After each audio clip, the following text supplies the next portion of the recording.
Hello guys, welcome to Houdini Made Simple.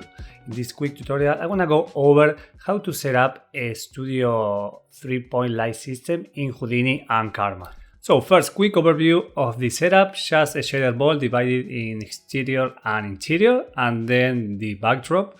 I like to create with a nice seating, so we have a nice bounce on the light.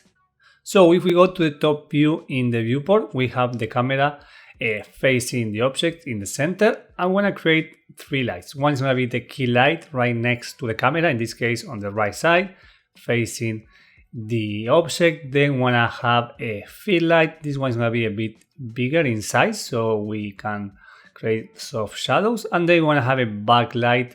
Usually it's going to be opposite to the key light, and also it's going to be a bit bigger in size.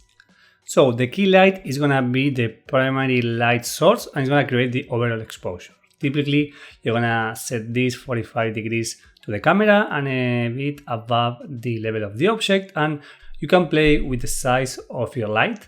Remember, the bigger the light source, the softer shadows you're going to get. And a lot of times, as you change the size of the light, you might have to compensate the exposure up or down. Then we have the fill light. This is going to be on the opposite side of the key light. It's going to tend to be a bit bigger in size, and it's going to help out to control how harsh are the shadows on the other side of the object. And finally, we have the backlight. This is going to create a rim effect on the object that's going to help to separate the subject or the object from the background.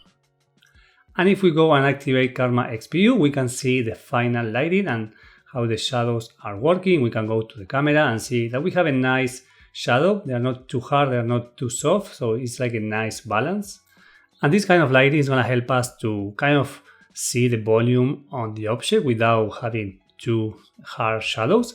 And once we activate the materials, we can see the final result. It's looking good. And again, we can always go back and play with especially with the key light and the fill light to create harder or softer shadows. And remember, to bounce properly the light, we have to play with the diffuse limits on the Karma render setting limits tab.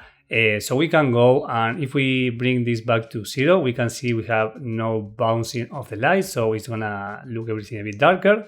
And as soon as we start playing with this value 1 or 2, everything's gonna look brighter and softer. So you can play with this setting to create different looks. So quick overview, we have the key light, is going to be the main source of lighting. Then we have the fill light that's going to kind of soften those shadows. And then we have the backlight to create a nice rim and separate the object from the background. Okay guys, that's it for today. Thank you guys for watching. Please comment, like and subscribe, really help to support the channel, and I will see you on the next one.